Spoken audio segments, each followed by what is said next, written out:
बिस्मिल्लाहिर्रहमानिर्रहीम, अस्सलाम वालेकुम, गुड मॉर्निंग, खुश आमदीद। सिटी 10 में मैं हूँ आपकी मेज़बान सीमल हाशमी, इस दुआ के साथ कि आपका आज का दिन अच्छे तरीके से गुजरे। और आज सुबह मैं अखबार पढ़ रही थी तो मैं सोच रही थी कि 15 दिसंबर में अब ज़्यादा देर नहीं रह गई है और गुलाब देवी अंडरपास की इफ्तिताह के लिए 15 दिसंबर की डेडलाइन दी गई है। लेकिन अब अंदर से ज़रा ये भी खबरें दे रहे हैं कि शायद ये ताख़ीर हो जाए। और मैंने DGLDA से पूछा था कि 15 दिसंबर से आगे तो नहीं होगा, उन्होंने कहा नहीं, पहले ही हो जाएगा। ट्रैफिक की रवानी बुरी तरह मुतासर है जी। फिरोजपुर रोड पर जैसे ही आप कलमा चौक क्रॉस करते हैं उसके बाद आगे ट्रैफिक कंजेशन जो है वो शुरू हो जाता है, क्योंकि उसके बाद सर्विस लेन पर ट्रैफिक डाइवर्ट की जाती है। पीक आवर्स में यानी कि दफातर और स्कूलों के टाइम में तो वैसे ही वहाँ पर ट्रैफिक बहुत ज़्यादा जाम हो जाती है। सो आई रियली होप कि अपने जिसे कहते हैं ना कि अपना वर्ड वो है वो कायम रखें, जो अल्फाज दिए हैं उस पर कायम रहें कि 15 दिसंबर को हम इफ्तिताह करेंगे। लेट्स सी कि ये हो पाता है या नहीं, बट आई होप कि ये हो जाए। इसी के साथ नाज़रीन आगे बढ़ेंगे और अपने पहले सेगमेंट की तरफ चलेंगे, जिसमें हम सबसे पहले हर दिन एक की शामिल करेंगे, एक खूबसूरत सा मैसेज और ख़ुसूसी दुआ। अला रसूलिहिल करीम।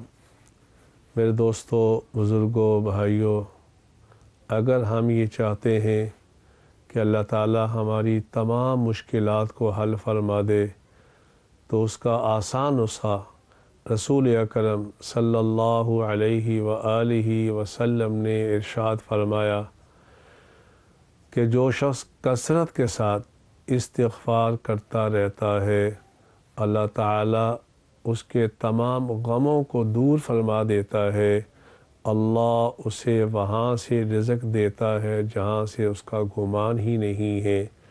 लिहाजा मुश्किलात का हल का तमाम मुश्किलात के हल का एक ही हल है कि रसूल अकरम सल्लल्लाहु अलैहि व आलिहि वसल्लम के इस फरमान पे अमल करना शुरू कर दें। अस्तग़फ़िरुल्लाह अस्तग़फ़िरुल्लाह अस्तग़फ़िरुल्लाह। जितना कसरत से पढ़ेंगे मेरे भाइयों, सारे गम ख़त्म हो जाएंगे, सारी मुश्किलात हल हो जाएंगी, अल्लाह रिज़्क़ के दरवाज़े भी खोल देंगे। अल्लाह मुझे भी आपको भी कसरत इस्तिग़फ़ार की तौफ़ीक़ अता फ़रमाए। आमीन सुम आमीन। और इसी के साथ हम आगे बढ़ेंगे और अपने टॉप स्टोरीज की तरफ चलेंगे। तब्दीली सरकार ने एक बार फिर उखाड़ पिछाड़ कर दी है जी। तहरीक इंसाफ की हुकूमत में शहर का 8वां DIG ऑपरेशन तब्दील।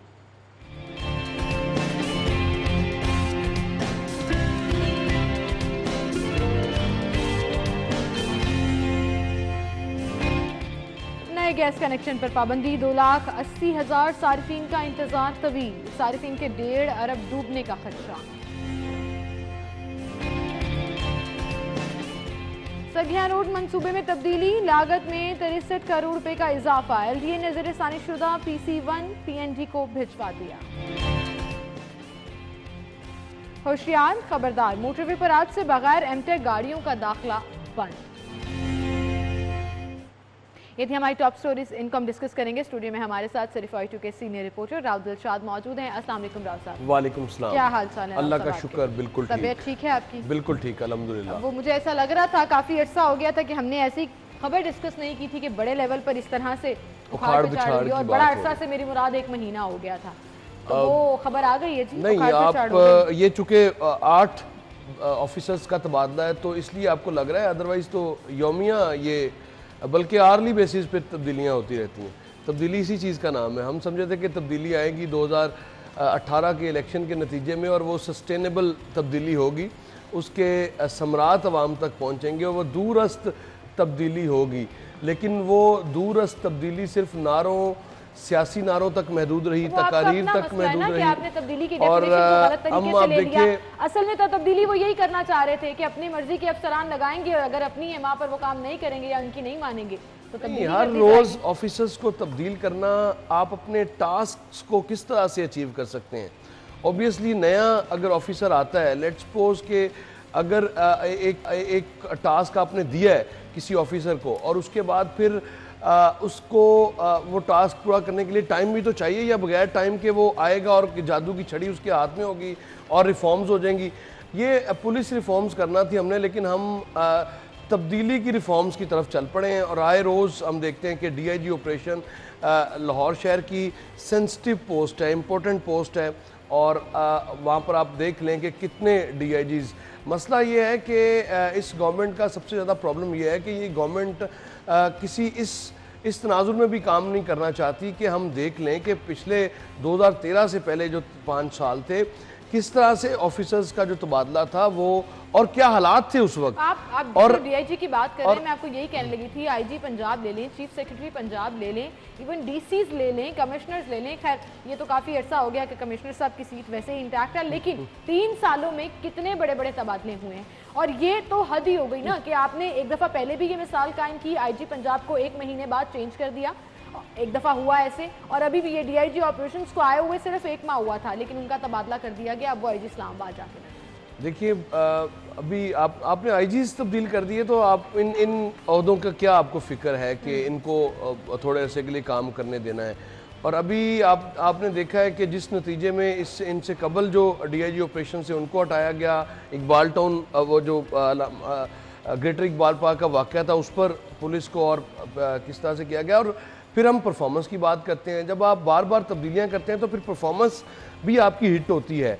तो ये तो मैं बात कर रहा हूँ कि बार बार ऑफिसर्स की तब्दीली से आपके जो आपने टास्क सेट किए हैं, जो टारगेट सेट किए हैं, लेट्स सपोज कि आपने अगर पुलिस रिफॉर्म्स करनी है तो पुलिस रिफॉर्म्स कैसे हो सकती हैं जब आप किसी ऑफिसर्स को टिकने ही नहीं देंगे, काम ही नहीं करने देंगे, तो वो किस तरह से करेगा, ख्वाह वो आईजी हो या एक पुलिस स्टेशन का एसएचओ हो। बार बार तब्दीलियों से मामलात दुरुस्त नहीं होते बल्कि मज़ीद ख़राब होते हैं, और इसी चक्कर में शहरी लुटते रहते हैं, हम तबादले करते रहते हैं, शहरी खवार होते हैं, शहरियों की दादरसी नहीं होती, हम तबादलों में बड़े साहब का तबादला हो गया, आज छोटे साहब का तबादला हो गया, तो हम वो तबादला खेल रहे हैं, हम रिफॉर्म्स की तरफ जा नहीं रहे। आपको लग रहा है कि यही वजह है कि शहर में लॉ एंड ऑर्डर की सिचुएशन बिगड़ती जा रही है? ऑब्वियसली अगवा के मुकदमात बढ़ रहे हैं, राहजनी की वारदातें बढ़ रही हैं, हर रोज हम देखते हैं डकैती की वारदातें, डाकू दंदनाते फिर रहे हैं यहाँ पर, ऐसे वारदातें जो है वो भी हो रही हैं। और कल जो मॉडल टाउन कचहरी में हुआ बख्शी खाने में, मैं उस खबर को शामिल करना चाहूंगी, आप अंदाजा लगाएं इतना हंगामा हो गया कि 11 कैदी वहां से फरार हो गए। मतलब और पुलिस सिक्योरिटी वहां पर मौजूद होती है, अदालत का बख्शी खाना है, ये कचहरी है वहां पर बाकायदा, जहां हर वक्त पुलिस का आना जाना है, 11 कैदी फरार हो गए। देखिए यही तो है लॉलेसनेस, और जंगल का कानून हम कहानियों में पढ़ा करते थे, वो हमें बिल्कुल यहाँ पर नज़र आ गया कि वाकई भी ये जंगल का कानून है। और यहाँ दादरसी तो नहीं हो पाती किसी की, यहाँ पर पुलिस स्टेशन में बैठा जो एक एसएचओ है वो अपने आप को बादशाह समझना शुरू हो चुका हुआ है, तो इस कॉन्सेप्ट से बाहर नहीं आएंगे। अब यहाँ पर इसी वाकया को अगर आप देखें तो जितनी देर तक ये हंगामा होती रही है, कहाँ थी वो डॉल्फिन फोर्स, कहाँ थी वो अबाबील फोर्स, कहाँ थी मुहाफिज फोर्स, कहाँ थी पीरू फोर्स, आप तो पता नहीं और फिर तमाम मुतल्लिका नाम लेना शुरू हो गए। राव साहब वहां पर जो पुलिस एहलकार मौजूद थे, बख्शी खाने की ईंटें उखेड़ के ये कैदी जो है वो उनको मारते रहे, वो खामोश तमाशाई बने रहे कि हम क्या रिएक्ट करें इसके ऊपर। 3 या 4 या 5 जो कांस्टेबल्स हैं वो बेचारे क्या करेंगे। और उसके बाद जिस तरह से इश्तियाल अंगेजी का सिलसिला जारी था, ये तो यकीन कीजिए कि कोई ना कोई बड़ा हादसा रूनुमा हो सकता था। और बात ये है करने वाली कि क्यों बर वक्त और मॉडल टाउन कचहरी से जो डॉल्फिन हेडक्वार्टर है उसका फासला आपको पता है कितना है?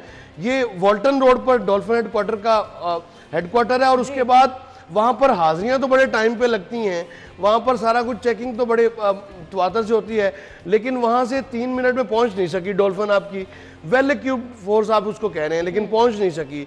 अब मुझे बताएं ये किस मर्ज की दुआ है? आप फोर्सेस बढ़ाते जा रहे हैं और साथ में जराइम भी बढ़ते जा रहे हैं, और अब तो आपकी कचहरियां भी महफूज नहीं रही। जहाँ पर ये हालात के बाद लोगों को कोई डर खौफ होगा कि अगर हम चोरी डकैती या कोई किसी किस्म का कोई जुर्म करेंगे तो हमें सजा मिलेगी, उनको कोई डर होगा? उनको पता है जी बख्शी खाने की ईंटें मार के हम पुलिस को निकल जाएंगे क्योंकि मिसाल कायम हो गई है और 11 कैदी वाकई यहाँ से भाग बिल्कुल खुलेआम रियासती रिट को चैलेंज किया गया है। अगर अब भी कोई गवर्नमेंट है, बाज़-औक़ात तो यकीन कीजिए लगता है कि कोई गवर्नमेंट है ही नहीं, अगर कोई गवर्नमेंट है तो कम से कम कोई स्ट्रेटजी तो बनाएं जो कचहरी में कम से कम नफरी को बढ़ाया जा सकता है। आपकी ये 5 तहसीलें हैं, 5 तहसीलों में आप अगर नफरी बढ़ाएं तो मामला हल हो सकता है। और फिर एंटी राइड फोर्स एक होती है, उसी को लगा लें, उनके पास चलें, उनके पास गन, वो स्टिक से तो रोक सकते हैं ना, यहाँ पे सिर्फ रोकना ही था। मेरे ख्याल से ये पुलिस अहलकारों को बाइख्तियार करने की बात है, वो चाहे 3 पुलिस अहलकार खड़े हों या 6 खड़े हों,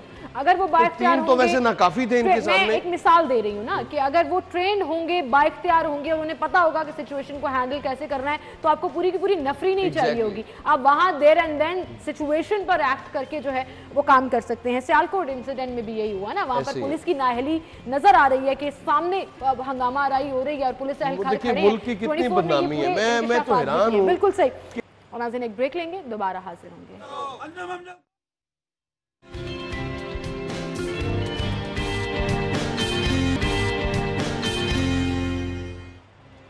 वेलकम बैक। एक बार फिर से आपको खुशामदीद कहेंगे। नाज़रीन बेसिक फैसिलिटी घर पर अवेलेबल ना हो तो आई कैन अंडरस्टैंड कि कितना बड़ा प्रॉब्लम होता है, वो बिजली हो, वो गैस हो या वो पानी हो। बिजली ना हो तो बिल्कुल ही गुजारा नहीं होता, गैस ना हो तो फिर आपको महंगे ऑल्टरनेटिव पर जाना पड़ता है, क्योंकि आपको पता है कि अगर गैस घर पे अवेलेबल नहीं है तो फिर आप एलपीजी सिलेंडर्स इस्तेमाल करते हैं और वो सिलेंडर्स जो हैं वो हर रोज़ महंगे होते जा रहे हैं। सीएनजी स्टेशंस को गैस की सप्लाई तो बंद कर दी है, लेकिन नए कनेक्शंस पर पाबंदी है जी, और 2,80,000 सारिफीन हैं जिनका इंतजार तवील हो गया है। डिमांड नोटिस उन्होंने जमा कराए हुए हैं, पैसे जमा कराए हुए हैं, और डिमांड नोटिस की मद में आप 25,000 रुपये जमा कराते हैं और अगर आपका एरिया ज़्यादा है तो उसमें 6,000 और ऐड हो जाता है, वो 31 से 32,000, और फिर माफिया को जो देना होता है वो पैसे भी ऐड कर लें, उसके बावजूद गैस कनेक्शन नहीं लग पा रहे। देखिए आप हंस रहे हैं, मैं इस सारे प्रोसेस से गुजरी हूँ, इसलिए मुझे याद है आपका जिस तरह से आपका कनेक्शन 3 साल लगे उस पूरे प्रोसेस को। मुझे वो सब कुछ याद है, जिस तरह से रोज़ाना की बुनियाद पे शायद सिप्रा साहब को आपको रिक्वेस्ट करना पड़ती थी, और फिर और शायद सिप्रा साहब अगर ना होते तो शायद आपका गैस कनेक्शन आज भी ना लग पाता। और उन्हीं 2,80,000 में से शायद आप भी शामिल आज होती। और ये सूरत हाल इस तरह की है कि अब चूँकि अनाउंस तो हमेशा किया जाता है कि हम अगर आप वफाकी वज़ीर की गुफ्तगू सुनेंगे तो आपको लगेगा कि सब कुछ अच्छा है। हालत ये है कि हम घरेलू सार्फिन को तो गैस बड़ी बात है, जो नए कनेक्शंस के हवाले से हम पैसे ले चुके हुए हैं, जो अरबों रुपए लोगों से ले चुके हुए हैं, उनके कनेक्शन देने के लिए भी अब हमारे पास जो है वो हिले बहाने हैं, इसके अलावा और कुछ नहीं है। और जैसे आपने जिक्र किया ना, SNGPL हेल्प करना चाहती है समहाउ और दी अदर। मैं चूंकि खुद भी इसमें पूरे प्रोसेस में रही हूँ तो मुझे पता है कि दे वांटेड टू हेल्प। असल मसला होता है जब विफाक की तरफ से डिसीजंस आते हैं। ये पाबंदी भी विफाक की तरफ से आई, गैस लोड शेडिंग भी विफाक डिसाइड करता है। SNGPL ने तो गैस डिस्ट्रीब्यूट करनी है, जितनी उनको मिलेगी, जितने कनेक्शन उनको अलाउ किए जाएंगे वो कनेक्शंस लगा देंगे। रिसोर्सेज गवर्नमेंट ने प्रोवाइड करने हैं। क्या हुकूमत की नीयत नहीं है आवाम को ये बेसिक नेसेसिटी प्रोवाइड करने? हमारे यहाँ सबसे बड़ा मसला क्या है, अगर ये गवर्नमेंट सोचेगी सूबाई लेवल पर, डिस्ट्रिक्ट लेवल पर, या अगर वफाकी लेवल पर हम बात करेंगे तो फैसला साजी का फुकदान है। फैसला हमेशा ताख़ीर से किया जाता है, जिसकी वजह से कौमी वसाइल भी जो है वो ज़ाया होते हैं, और ना सिर्फ कौमी वसाइल ज़ाया होते हैं बल्कि शहरियों को उस अजियत से गुजारा जाता है बाकायदा। मुझे लगता है कि गवर्नमेंट ने अभी तक रियलाइज़ नहीं किया कि हमें किस जानिब जाना चाहिए।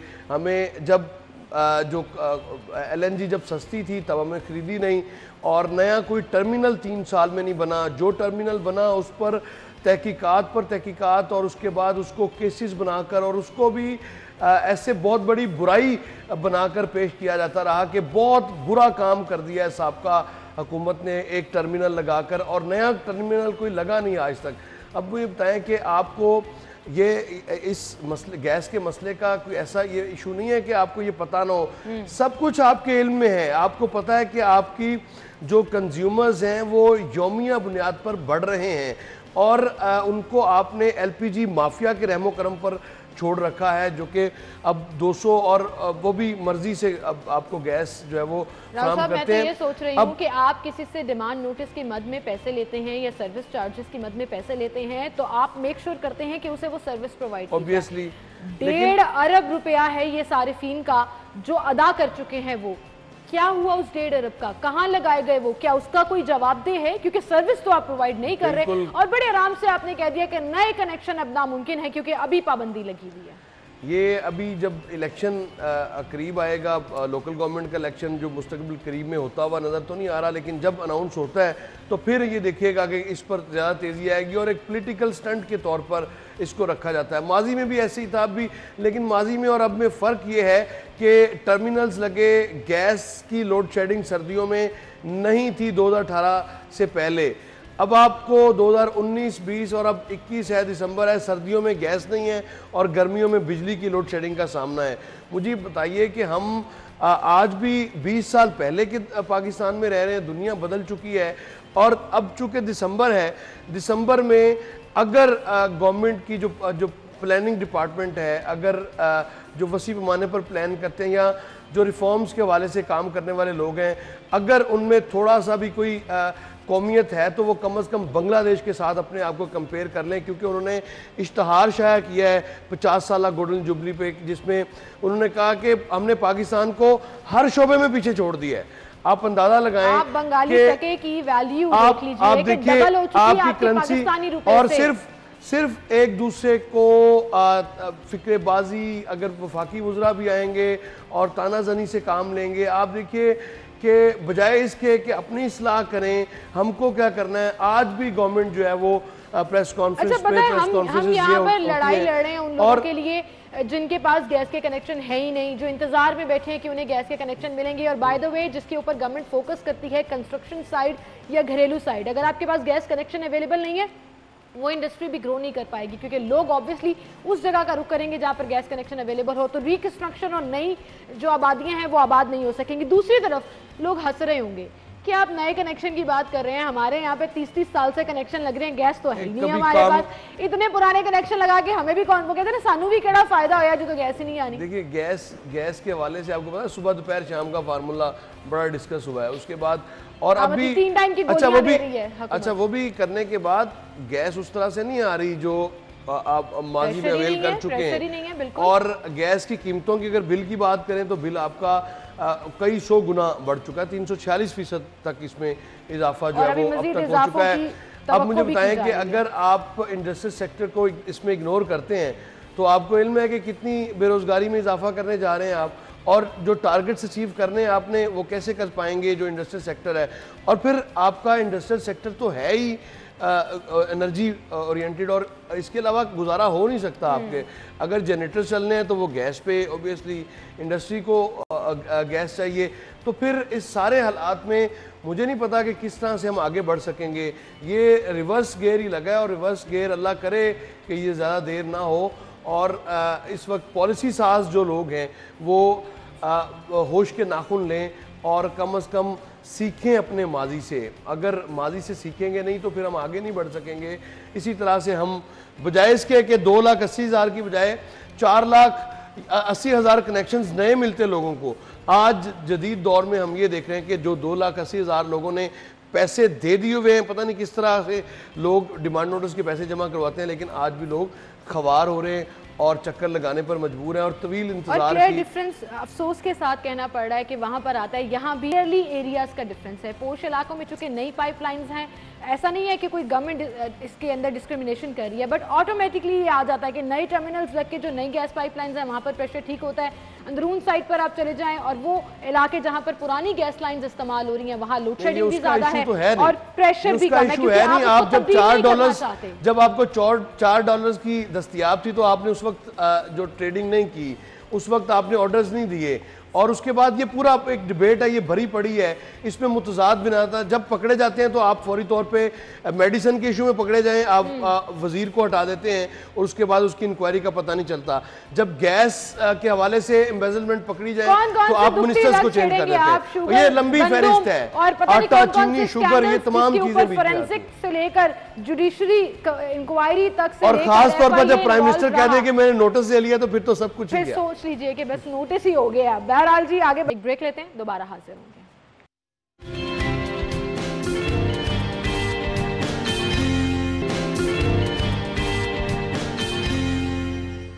Welcome back. एक बार फिर से आपको खुशामदीद कहेंगे। पंजाब हुकूमत के कुछ तरक्याती मंसूबों का भी जिक्र कर लेते हैं जी। और इन मंसूबों से रिलेटेड ये है कि ऐसा लग रहा है कि कुछ स्पीड अप हो गया। इस साल में बहुत से मंसूबे अनाउंस किए जा रहे हैं, शुरू भी किए, लेकिन प्लानिंग उस तरह से अभी, जैसे मैं आप प्रोग्राम के आगाज़ में कह रही थी, गुलाब देवी अंडरपास जो है वो ताख़ीर का खदशा जाहिर किया जा रहा है कि 15 दिसंबर को उसका इफ्तिताह नहीं होगा। सगिया रोड मंसूबे की बात कर लें तो उसमें भी तब्दीली हुई जी अब, और लागत में 63 करोड़ रुपए का इजाफा मुतवक्की है, बल्कि हो ही चुका है क्योंकि तब्दीली कर दी है उन्होंने। जी राव साहब, देखिए, ये शुक्र है कि ये वक्त पर कर दिया है। ये ऐसा नहीं हुआ कि रोड बना दिया और उसके बाद फिर से हुआ है। ये 8 किलोमीटर का अब नए तौर पे सगियाँ ब्रिज से पहले लेकर रिंग रोड से ये जाएगा मोटरवे तक, और ये 8 किलोमीटर का पोर्शन है। और मैं कल खुद वहाँ पर एक शादी अटेंड करने गया और उस रोड की जो हालत है, मोटरवे से आप उतरे और क्या कॉन्सेप्ट आप दे रहे हैं उस रोड के हवाले से। अच्छा खासा रोड था वहाँ पर। अब सबसे ज़्यादा जो ज़रूरत है, चूँकि अब वो भी कंजस्टेड एरियाज़ में तब्दील होता जा रहा है और बड़ी तेज़ी से वो कंजस्टेड एरिया बनता जा रहा है। अब उसके लिए प्लान ये किया गया, 8 किलोमीटर का रोड बनेगा 2.9 अरब रुपए की लागत से, यानी 2 अरब 90 करोड़ की लागत से। अच्छा, वहाँ जरूरी भी है राव साहब, आप ये बेहतर तौर पर समझते हैं, ट्रैफिक कंजेशन, मंडियां हैं वहाँ पर, बहुत एक तरफ जरूरी फूल मंडी है, एक तरफ बहुत सब्जी मंडी जरूरी भी है।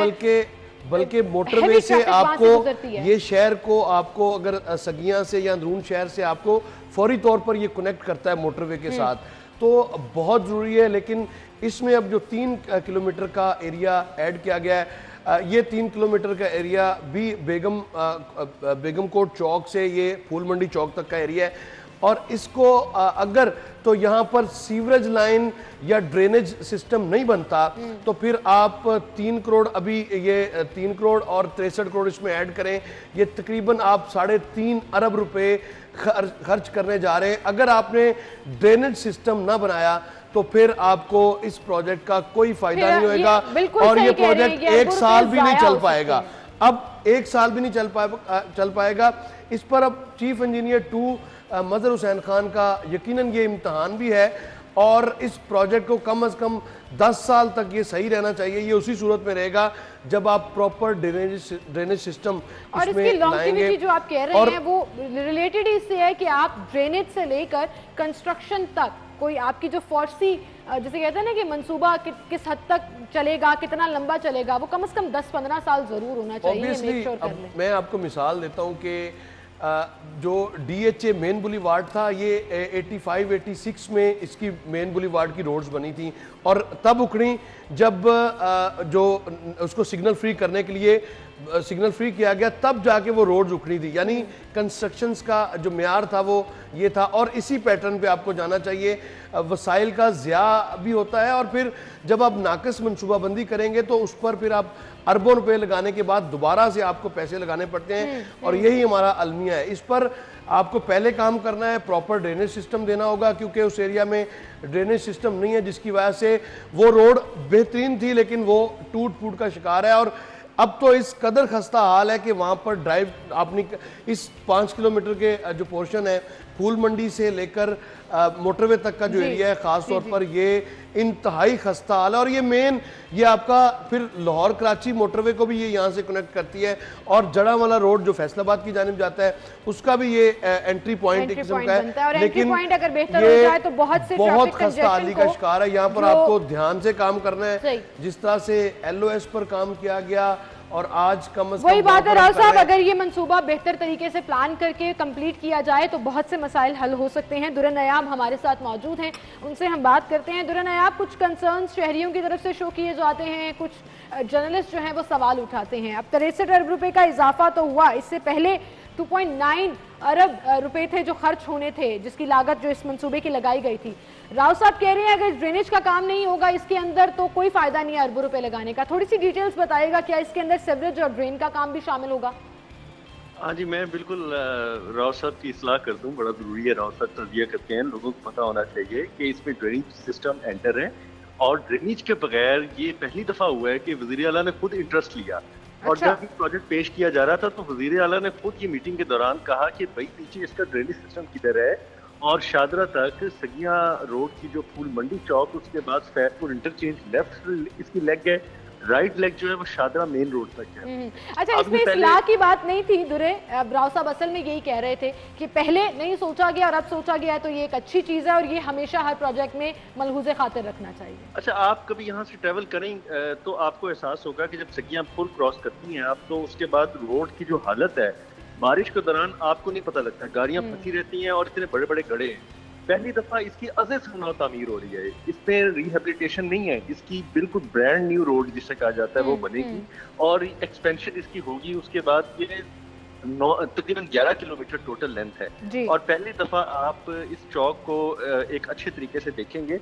मैं समझता हूँ कि शादरा के लिए बहुत ज्यादा काम नहीं किया गया, तो अगर शादरा की आवाम के लिए और शादरा से मुतसिल फैसपुर इंटरचेंज तक जो आपकी आबादी है उनके लिए अगर कोई रोड बनने जा रही है, अल्लाह करे ये बना दें, उसको फंड दे दें। That's my exact point। ये आपने पूरा तज्जिया अपनी इस लाइन में निकाल दी है कि अगर वो बना ये बताइएगा ये रोड जो है ज्यादा हैवी ट्रैफिक के लिए आता है। अगर आप जो ही शाम के 4 बजेंगे और यहाँ पर आपको हैवी जो लोडर्स हैं वो भी नजर आएंगे और उसके साथ साथ हैवी कंटेनर्स भी नजर आएंगे क्योंकि गोदाम बहुत ज्यादा है उस एरिया में।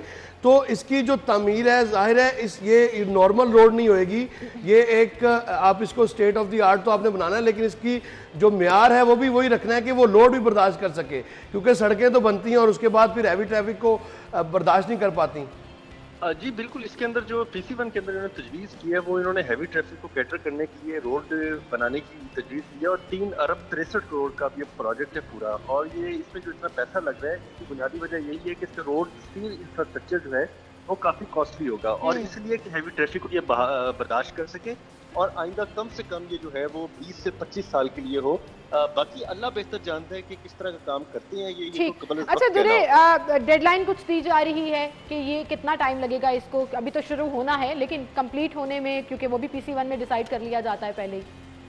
जी बिल्कुल बताया जा रहा है कि इसी हफ्ते के दौरान इसका रिवाइज PC1 अप्रूव कर दिया जाएगा, जिसके अंदर शादरा वाली लेन शामिल की जाएगी 300 करोड़ की और उसके बाद इसकी प्री क्वालिफिकेशन का अमल जारी है।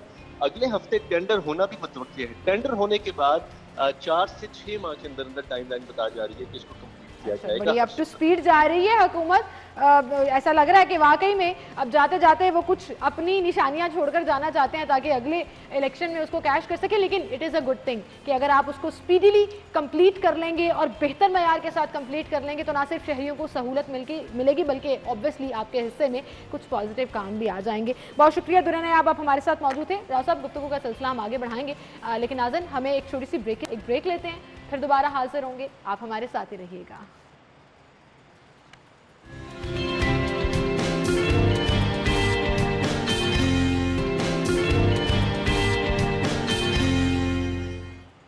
Welcome back. एक बार फिर से आपको खुशामदीद कहेंगे। लाइसेंस ना होने पर 2000 जुर्माना है। आपकी गाड़ी की कंडीशन अगर ख़राब है और धुआं छोड़ती गाड़ियाँ हैं तो 2000 रुपये चालान हो ही रहे हैं।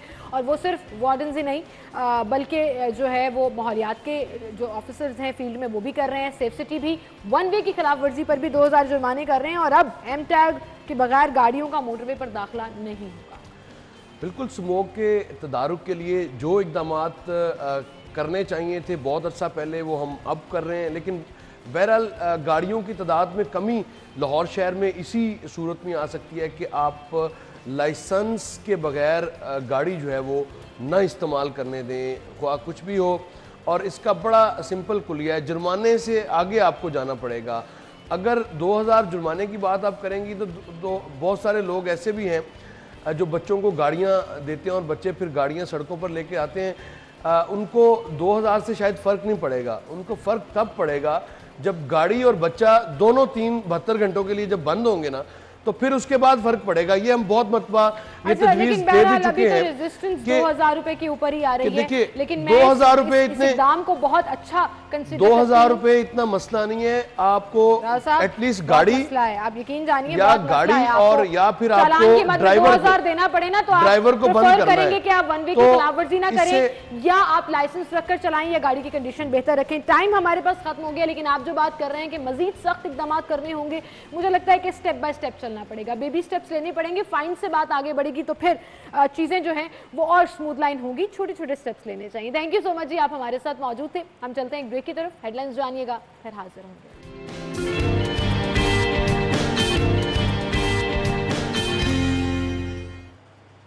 Welcome back. एक बार फिर से आपको खुशामदीद कहेंगे नाज़न। और अक्सर जब भी मौसम चेंज होता है, ख़ास तौर पर सर्दियों में, स्किन के बहुत से प्रॉब्लम्स शुरू हो जाते हैं और हर एक के लिए मुमकिन नहीं है कि वो वक्त निकाल कर सैलून जाए या स्किन केयर सेंटर्स पर जाए जहाँ पर अपनी सर्विसेज ले सकें। आप कोशिश करते हैं कि घर पे ही कुछ हो जाए, हम बेहतर अंदाज में अपनी स्किन को कुछ एक दफ़ा से रीमॉइस्चराइज कर लें या फ्रेश कर लें। उसके लिए मैं आपको बताऊं, मेरे पास इस वक्त यहाँ पर एक ह्यूज रेंज मौजूद है डर्मा शाइन्स की तरफ से। डर्मा शाइन ब्रांड जो है वो आपको ये पूरी रेंज प्रोवाइड करता है, जिसमें इक्तिसादी तौर पर ये कीमत का हामिल जो ब्रांड है फ़िलहाल कम SEC को निशाना बनाता है और तमाम जितने भी सोशल एस्पेक्ट्स हैं कि ख़वातीन इसको इस्तेमाल कर सकती हैं, इजी इस्तेमाल कर सकती हैं, वो इनको बहुत ज़्यादा पसंद भी करती हैं।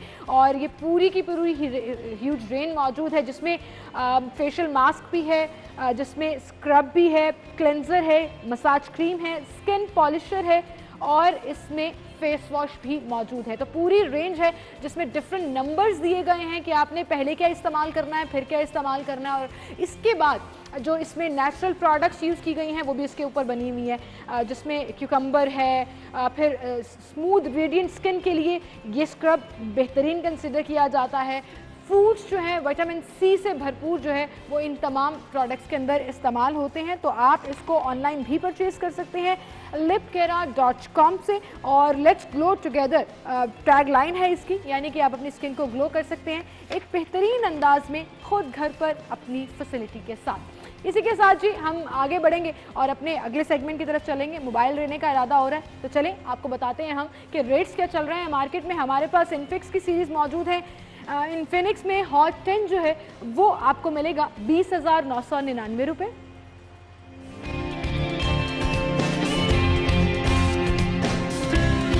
जी ये स्क्रीन पर अवेलेबल है, आप देख भी सकते हैं। इसके बाद हमारे पास है इनफिनिक्स नोट 4 18,700 रुपये में। और अगर आप इनफिनिक्स नोट 8 लेना चाह रहे हैं तो वो अवेलेबल है 29,999 रुपये में।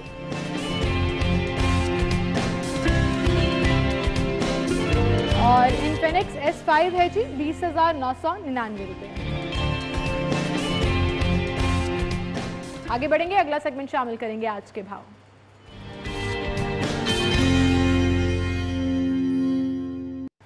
मायदा हमारे साथ मौजूद है। मायदा बताइएगा कौन सी मंडी में है आप और सब्जियां और फल आज किस कीमत पर मिल रहे हैं? जी बिल्कुल, सिमल सब्जियों की बात करें तो जहाँ महंगाई जब देखने में नज़र आती है तो हर चीज़ के उतार चढ़ाव जो है वो देखने में नज़र आते हैं। महंगाई होती है तो कहीं फ्रूट्स जो है वो महंगे हो जाते हैं, कहीं मटन बीफ सफ़ेद पोश तबके की पहुंच से बाहर हो जाता है, तो कहीं सब्जियां जो है वो सफ़ेद पोश तबके की पहुंच से दूर हो जाती है। आज मैं टाउनशिप की सब्ज़ी मंडी में मौजूद हूँ। यहाँ पर सब्जियों की जो है उसमें भी कीमतों में उतार चढ़ाव जो है वो देखने में नज़र आ रहा है। कुछ सब्जियाँ जहाँ सस्ती हुई हैं तो कुछ की कीमतों में इजाफा भी देखने में नज़र आ रहा है। मेरे साथ कुछ रेट लिस्ट मौजूद है। यहाँ पर प्याज जो है इस टाइम में यहाँ पर 33 से 35 रुपीज़ फरोख्त किए जा रहे हैं। लहसुन देसी जो है इस टाइम 160 से 165 तक वो रिकॉर्ड किया जा रहा है। अदरक 260 से 270 पे जो है वो फरोख्त किया जा रहा है। आलू जो हर सब्ज़ी में इस्तेमाल किया जाता है, जहाँ उसकी कीमतें 30 से 40 हैं, वो जो है 56 से 59 रुपीज़ फरोख्त किया जा रहा है। फूल गोभी 25 रुपये और टमाटर जो पिछले दिनों में काफ़ी ज़्यादा आसमानों से बातें कर रहे थे उसकी कीमतों में कमी आई है, तो आज 80 से लेकर 85 तक जो है ये फ़रोख्त किए जा रहे हैं। इसके साथ शिमला मिर्च 115 से 120 रुपये जो है वो फ़रोख्त किए जा रहे हैं। ये वो सब्जियां हैं जो सफ़ेद पोश तबके के लिए ख़रीदना तो आसान हम नहीं कह सकते, क्योंकि बढ़ती हुई महंगाई जो है वो उसने ये सब्जियां जो है क़ुव्वत ख़रीद से सफ़ेद पोश तबके के जो है वो दूर कर दी हैं, जिसकी वजह से शहरियों को काफ़ी मसाइल का सामना भी करना पड़ता है, क्योंकि उनके ज़राए आमदन इतने ज़्यादा नहीं है। लेकिन सब्जियां महंगी जब होती हैं तो उनकी क़ुव्वत ख़रीद से बाहर हो जाती हैं और उनके घर के चूल्हे जो हैं वो ठंडे पड़ जाते हैं। तो हुकूमत से उनकी अपील है कि ये सब्जियां जो जिसमें इतना ज़्यादा इजाफा देखने में नज़र आ रहा है, इस पर बर वक्त कंट्रोल किया जाए ताकि सफ़ेद पोश तबके के घर के चूल्हे जो हैं वो बआसानी चल सकें। जी मायदा, बहुत शुक्रिया आपका, आप हमारे साथ मौजूद थी। ज़ैनत शॉप पर नाज़न अगर आप जा रहे हैं तो बीफ जो है वो आपको मिलेगा 600 रुपये किलो में और बीफ कीमा है 785 रुपये में। मटन आपको मिलेगा 1500 रुपये किलो और उसका बना हुआ गोश्त जो है बना हुआ कीमा जो है वो आपको मिलेगा 1700। गवर्नमेंट रेट के मुताबिक जो जिंदा मुर्गी है 178 रुपये और उसका बना हुआ गोश्त है 258 रुपये।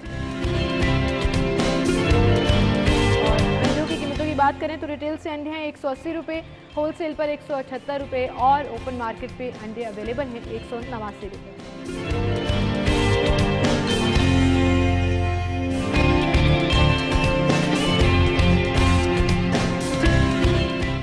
इसी के साथ शहर में लगने वाली सेल्स के हवाले से बात करते हैं जी।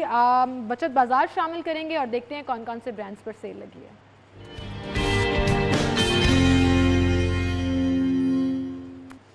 सबसे पहले हमारे पास ब्रांड है जनरेशन, जिस पर अप टू 50% तक आपको ऑफ मिलेगा।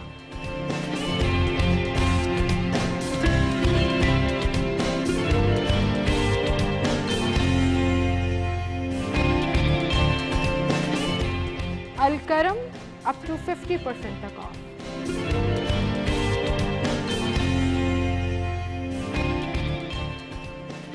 एथनिक अप टू 50% तक ऑफ।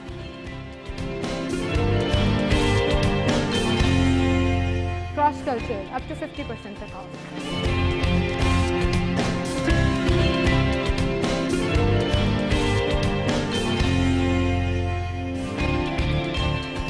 मूवी माल का हाल।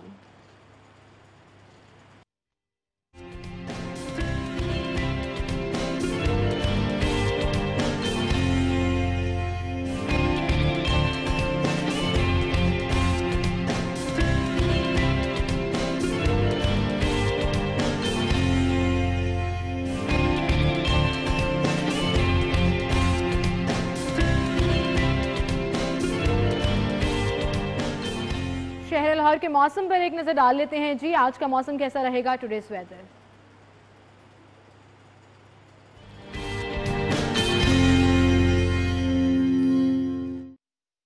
कोमल हमारे साथ मौजूद हैं। कोमल बताइएगा शहर लाहौर का मौसम कैसा रहेगा। जी बिल्कुल, सिमल स्मोक के जो बादल हैं वो शहर लाहौर से ताहाल छटने में नाकामयाब दिखाई दे रहे हैं और बढ़ती हुई स्मोक की वजह से शहर लाहौर का मौसम सबसे ज़्यादा मुतासिर हो रहा है।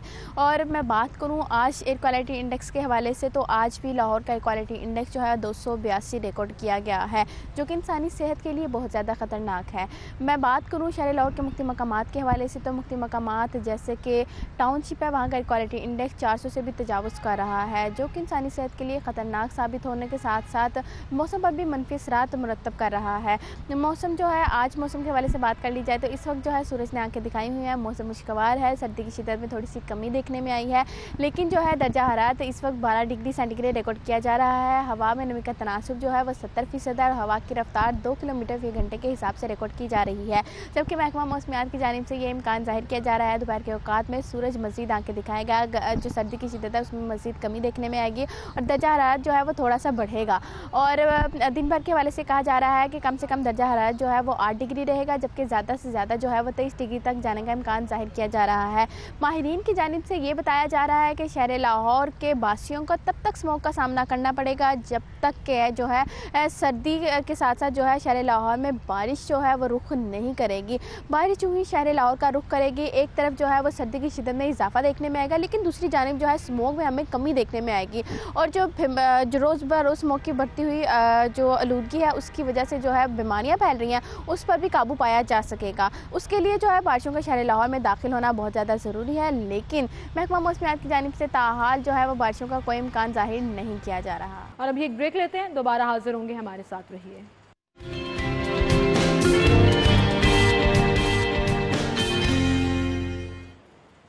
Welcome back. एक बार फिर से आपको खुशामदीद कहेंगे। जब भी नाज़न मैं कहती हूँ कि पाकिस्तान में टैलेंट्स की कमी नहीं है तो मुझे बड़ा फ़ख्र महसूस होता है, लेकिन आज जेन्युइनली ब्रेक में भी मुझे इस बच्ची पर बहुत ज़्यादा प्राउड हो रहा था जिसने ये इतने ढेर सारे सर्टिफिकेट्स जो हैं वो विन किए हैं। And she is also a painter. Also मैं इसलिए कह रही हूँ क्योंकि मल्टी टास्कर हैं।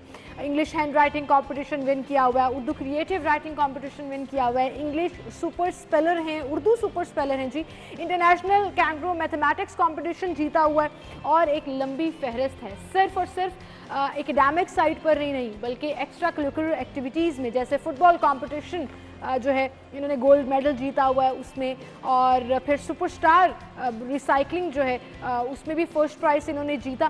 So she has a lot of things on her CV अगर मैं कहूँ। बट सबसे ज़्यादा जो इंटरेस्टिंग उनकी साइड है कि वो सिर्फ 9 साल की है। 9 साल की बच्ची माशाल्लाह इतना टैलेंट लिए हुए कि पेंटिंग्स कह लें, एकेडमिक साइड कह लें, हर तरह से वो छाई हुई हैं। तो उन्हें हम खुश आमदीद कहेंगे अपने स्टूडियो में।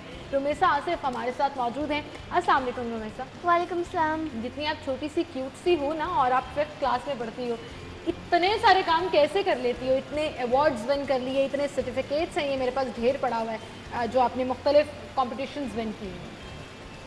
बस प्रैक्टिस करके और बहुत ज़्यादा पढ़ाई करके। सबसे ज़्यादा मज़ा कौन से साइड में आता है? मुझे पेंटिंग में बहुत ज़्यादा मज़ा आता है। मैं जब छोटी थी तब से मैं पेंटिंग कर रही कितने हूँ। साल की थी? जब मैं स्कूल भी नहीं जाती आप अभी थी, भी छोटी सी हो। जब मैं स्कूल भी नहीं जाती थी तब से मैं पेंटिंग कर रही हूँ। और मुझे जब मैं प्ले ग्रुप में थी तब से मुझे आर्ट का बहुत शौक़ है। और लेकिन पिछले 2 सालों से मैं पेंटिंग्स प्रोफेशन की तरह बना रही हूँ और उन्हें अपने बिजनेस में बेच रही हूँ। अपना बिजनेस शुरू कर लिया है जी इन्होंने, और बाकायदा इनको ऑर्डर्स आते हैं और लोग जो है वो इनसे पेंटिंग्स बनवाते हैं। जो डिस्प्ले में आप ये सारी पेंटिंग्स देख रहे हैं, बिलीव इट और नॉट, ये रुमैसा ने बनाई हैं। और सिर्फ पाकिस्तान में ही नहीं बल्कि इंटरनेशनली भी अब इनको ऑर्डर्स आ रहे हैं जिसको ये केटर कर रही हैं। तो रुमैसा, आप मुझे सबसे पहले तो ये बताएं कि आपको शौक़ कैसे पैदा हुआ? कैसे पता लगा कि आपको पेंटिंग पसंद है और आपने ये करनी है? इंस्पिरेशन कहाँ से मिली? घर में कोई पेंटर है? मेरी मम्मा पेंटिंग करती होती थी, उनको भी पेंटिंग का शौक़ था, इसलिए मुझे लगता है कि उनकी वजह से ही मुझे भी पेंटिंग अच्छी लगी है। आपने उसको ऑप्ट कर लिया। कौन सा कलर जो साइड है वो आपको ज़्यादा इजी और फिजिबल लगती है? क्या मतलब? किस तरह के कलर्स ज़्यादा आप कंफर्टेबल? ज़्यादा कलरफुल, जिसमें बहुत सारे कंट्रास्ट कलर्स हो और ज़्यादा कलर्स हो, जैसे रेनबो कलर्स। Rainbow colours. और ऑयल पेंट या वाटर पेंट? एक्रिलिक्स। मुझे एक्रिलिक्स ज़्यादा अच्छे लगते हैं। उनसे पेंट जो है ना इजी है उनको यूज़ करना, और उनसे मेरी पेंटिंग ज़्यादा अच्छी बन जाती है। अच्छा, आपकी पेंटिंग्स एक्चुअली बिल्कुल, वो मैं ये अगर दिखाऊं, मेरे पास जो हाथ में पकड़ी हुई है, ये लग नहीं रहा कि 9 साल बच्ची ने बनाई है। इतने ज़बरदस्त तरीके से आपने कलर्स का इस्तेमाल करते हुए पूरा एक सीन जो है वो डिपिक्ट किया है इसके अंदर। लेकिन इसमें बड़ा एक प्रोफेशनल हाथ भी लग रहा है। तो किसी से सीखा है आपने अपने इस एक्सपोजर को आगे लेकर जाने के लिए? नहीं, मैंने कहीं से नहीं सीखा। स्कूल में टीचर थोड़ा सा पढ़ा देती थी आर्ट का, और मैं यूट्यूब से भी थोड़ा सा देख लेती थी, लेकिन उसके अलावा मैंने कहीं से नहीं सीखा और मैंने बस खुद से ही किया है। अच्छा, ये आइडिया किसका था कि अब बाकायदा इसको बिजनेस भी बनाते हैं, since you have that hand? सबसे पहले तो मेरी खाला ने अपनी बेटी का पोर्ट्रेट बनाने का खुद से ऑर्डर दिया था। अच्छा, ऑर्डर दिया था उन्होंने? कहा था मैं पे करूंगी, मुझे बना के दो। उन्होंने अच्छा। 500 पे किए थे बेटी का पोर्ट्रेट बनाने के लिए। फिर उसके बाद फैमिली में और ऑर्डर्स आने लगे। फिर उसके बाद मम्मा ने उसे फेसबुक पे लगाया, तो फिर मुझे बाहर से भी ऑर्डर्स आए। अच्छा, तो मम्मा ने कहा कि हम इसको आगे लेकर चलते हैं, और वो बड़ा ज़बरदस्त हो गया। अभी तक की आपकी बेहतरीन पेंटिंग कौन सी है जो आपने बनाई है? मुझे लगता है कि सबसे बड़ी और सबसे अच्छी पेंटिंग यही हॉर्स वाली है। हॉर्स वाली है? ये आपने ऑर्डर पे तैयार किया है किसी के लिए? ये यूके में फैमिली है, उन्होंने ऑर्डर किया है 15,000 रुपीज़ की। अरे ज़बरदस्त। सो डिसाइड कौन करता है? आप, you are the owner obviously, तो डिसाइड कौन करता है कि, क्योंकि आर्ट हम कहते हैं कि उसकी कोई कीमत नहीं होती है, ये तो देखने वाले की निगाह में होता है। प्राइस मैं खुद ही डिसाइड करती हूँ, और कभी कभी साइज़ पे डिपेंड करता है कि कितना बड़ा कैनवस है, तो फिर उसे अकॉर्डिंगली मैं उसकी पेमेंट करती हूँ। अच्छा, ये तो बड़ी बड़ी बातें होंगी ना। अब आप बाकी चीज़ों में भी बड़े माशाल्लाह कमाल हो, जहाँ आपने मुख्तलिफ कॉम्पिटिशन्स विन किए हैं एकेडमिक साइड पर भी। आपको लगता है पेंटिंग बहुत ज़्यादा टाइम लेती है, तो स्कूल साइड या किताबों वाली साइड, एकेडमिक साइड कहीं मुतासर होती है? नहीं, क्योंकि जब मैं पेंटिंग करती हूँ तो फिर मैं अपने फ्री टाइम में करती हूँ, और पढ़ाई का अलग टाइम होता है मेरे पास। अच्छा, मुझे ये बताओ कि आपने इसके साथ साथ जो है वो सर्टिफिकेट लिया है वीलॉग कंपटीशन में भी। वो क्या था, कैसे आइडिया आया उस चीज़ का? एक कंपटीशन था कराची में, तो उसमें मैंने पार्टिसिपेट किया था। उसमें था अपने लाहौर सिटी के बारे में एक वीलॉग बनाना है, और मैंने लाहौर की फ़ूड के बारे में बनाया था, और मुझे उसमें सर्टिफिकेट मिला था। अच्छा, तो मज़ा आया था आपको? जी, बहुत ज़्यादा। आगे क्या करने का इरादा है?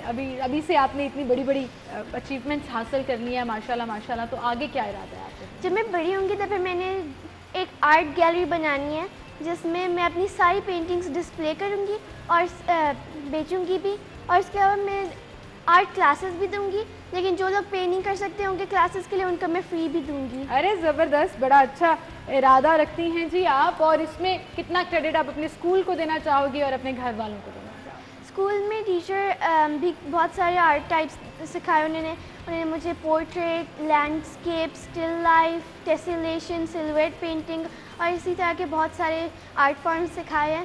लेकिन घर में बहुत ज़्यादा फैमिली सपोर्ट करती है और इतना लोगों को ईमा मुझे बहुत ज़्यादा सपोर्ट करती है। उन्हें खुद भी आर्ट का बहुत शौक़ है और उन्होंने मुझे इतने सारे आर्ट सप्लाइज लेकर दिए। बिल्कुल, उन्होंने हमेशा आपको फैसिलिटेट किया है एंड आई रियली होप कि इसी तरह से वो फैसिलिटेट करते रहें और आप अपने टैलेंट को निखारती रहें और इंटरनेशनली भी जाकर पाकिस्तान को रिप्रेजेंट करें। Good luck for that and Rumaisa, thank you so much for coming in. और नाज़रीन, हमेशा हम ये कहते हैं कि किसी न किसी शख्स के एक से ज़्यादा टैलेंट होते हैं और आप हैरान भी हो जाते हैं कभी कभी, जैसे आप अभी हैरान हुए 9 साल रुमैसा से मिलकर के इतनी सारी चीज़ें माशाल्लाह वो कर लेती हैं। ऐसे ही बहुत से सेलिब्रिटीज़ भी होते हैं, बहुत से पॉलिटिशियंस भी होते हैं जिनकी डिफरेंट साइड्स जब नज़र आती हैं तो कभी कभी आप हैरान भी होते हैं रिगार्डलेस ऑफ द फैक्ट कि आप उनकी पार्टी को सपोर्ट करते हैं या नहीं। बनाया और भी हमारे टैलेंटेड लोग हैं जो डिफरेंट फील्ड में हैं लेकिन इसमें बड़ा अबूर रखते हैं, लेकिन मेरे और आपके बस की बात नहीं है ये। एनीवेज जी, we are taking a short break, दोबारा हाजिर होंगे, हमारे साथ रहिए।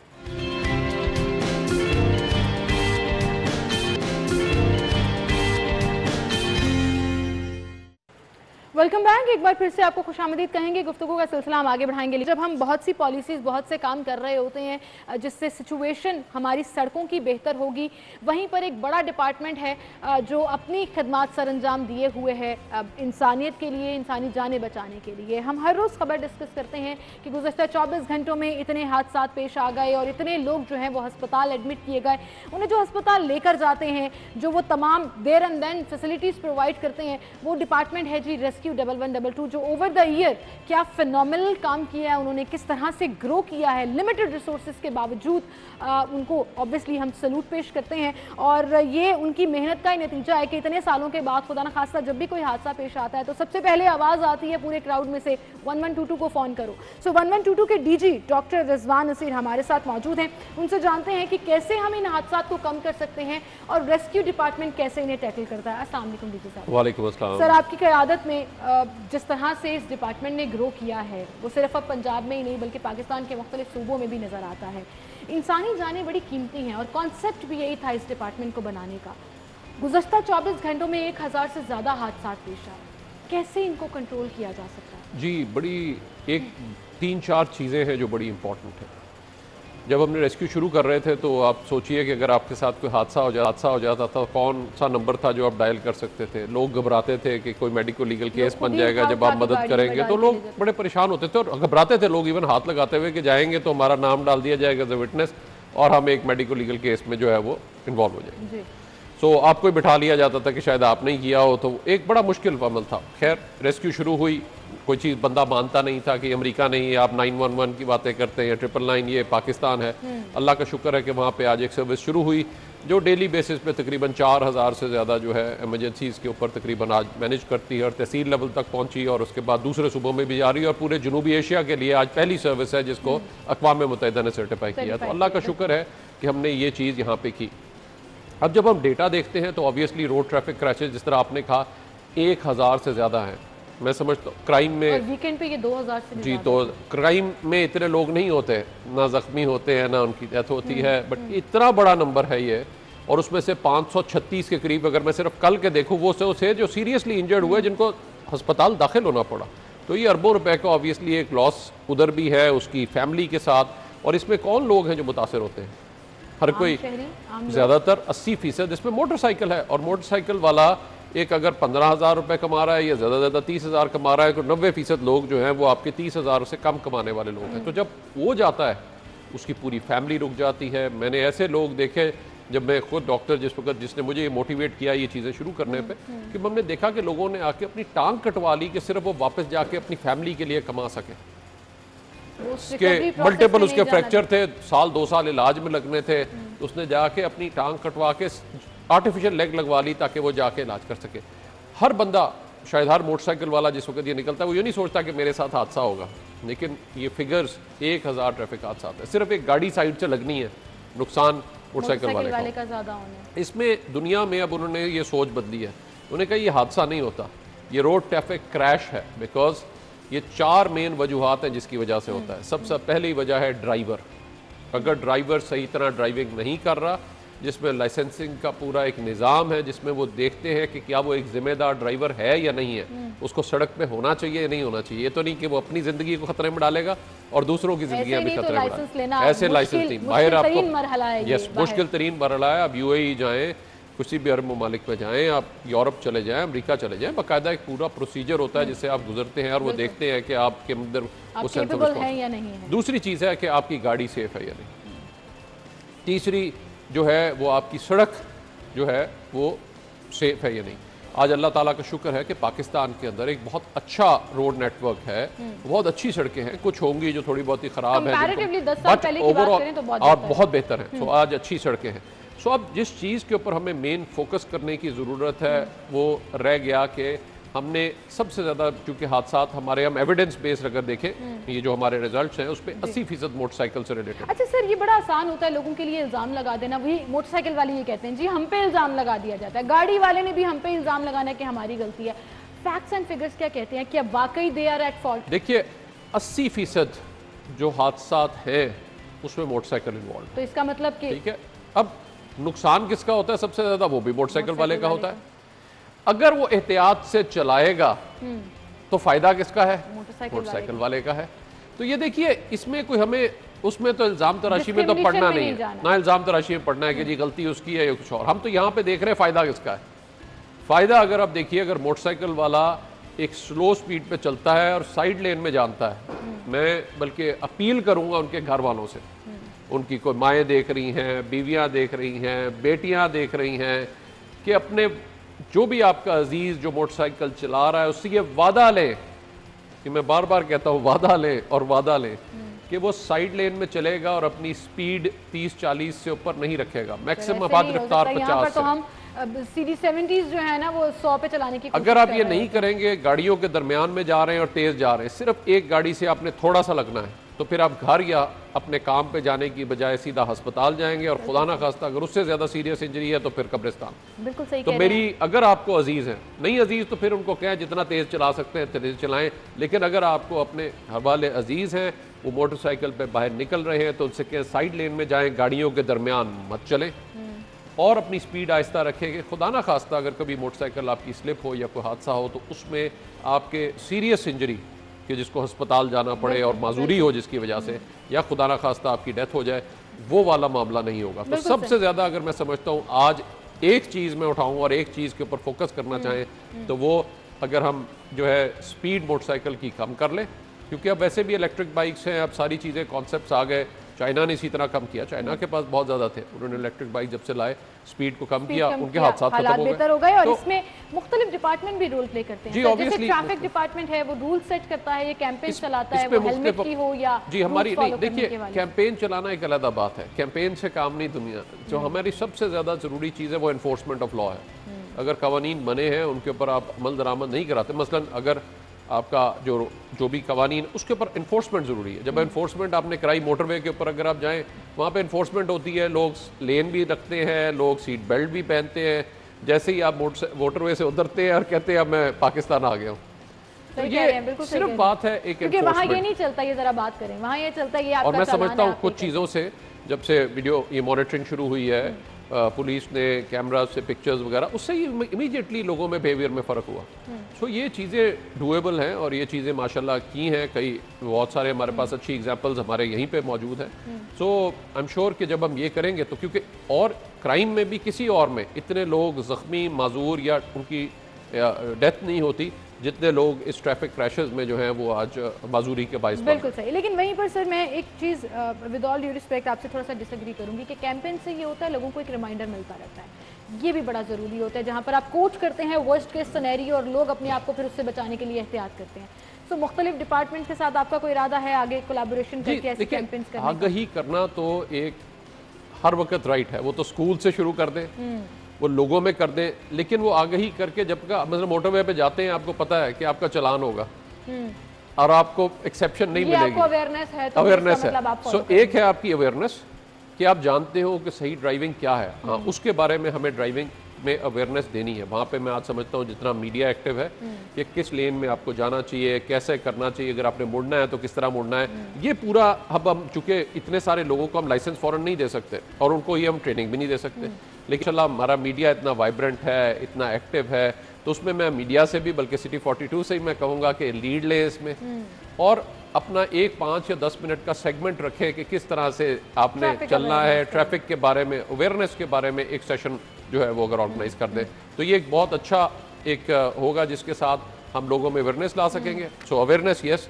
और फिर दूसरी इन्फोर्समेंट। सो दोनों चीज़ों को अगर हम साइमल्टेनियसली लेके चलेंगे तो मैं समझता हूँ कोई वजह नहीं कि जो इतना बड़ा नंबर रोजाना जो लोग जख्मी हो रहे हैं, माजूर हो रहे हैं, उनको कम हो जाएगा और एक डिपार्टमेंट जो आपको बेहतरीन फैसिलिटीज इमरजेंसी में प्रोवाइड कर सकता है वो रोड क्रैशेस में हमें यहाँ पे जो सबसे इंपॉर्टेंट, आज हम अगर 1000 से ज्यादा लोगों को रेस्क्यू करते हैं या 4000 जो मुख्तलिफ है, और इसमें अगर ट्रैफिक हादसा, हमें ज्यादा खुशी तब होगी जब कल सुबह ये पता चले कल कोई हादसा नहीं हुआ। हमने ये सबने मिलकर करना है। बिल्कुल सही कह रहे हैं, हम सब ने ये मिलकर करना है। बहुत शुक्रिया डीजी साहब आपकी तशरीफ आवरी के लिए। और नाज़रीन इस बात पर सोचिएगा जरूर, इंशाल्लाह कल मुलाकात होगी। अपना ख्याल रखिएगा, अल्लाह हाफिज।